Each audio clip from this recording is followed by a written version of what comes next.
বলিউড অভিনেতা সাইফ আলী খানের উপর হামলার ঘটনায় গ্রেফতার হওয়া শরীফুল ইসলাম আবেদন করেছেন জামিনের। মুম্বাই পুলিশের তদন্তে উঠে এসেছে বাংলাদেশের বাসিন্দা তিনি আর বেআইনিভাবে অনুপ্রবেশ করেছিলেন ভারতে। ২৮ মার্চ আদালতে জামিনের আবেদন জমা দেন শরীফুল। এর শুনানি হবে আগামী ১ এপ্রিল। আবেদনে দাবি করেছেন কোনো অপরাধ করেননি তিনি। তার বিরুদ্ধে করা মামলা পুরোপুরি মন গড়া কল্পনা। আদালতের নির্দেশ মেনে চলার প্রতিশ্রুতিও দিয়েছেন তিনি। শরীফুলের আইনজীবী অজয় গাওয়ালি বলেন, সাক্ষী ও প্রমাণ থাকা সত্ত্বেও অভিযুক্ত যদি নিজের দোষ স্বীকার না করেন তাহলে কিছু প্রশ্ন থেকেই যায়। তিনি জানান, এই মামলার তদন্ত প্রায় শেষ, শুধু চার্জশিট তৈরি করা বাকি।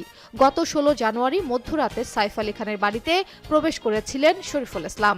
সেই সময় সাইফ ও কারিনা কাপুরের ছোট ছেলে যে এর ন্যানিকে দেখে ফেলেন শরীফুলকে এবং চিৎকার করেন। তাতে সাইফ বাধা দিতে গেলে ঘটে দুর্ঘটনা। ৬ বার ছুরিকাঘাত করা হয় তাকে।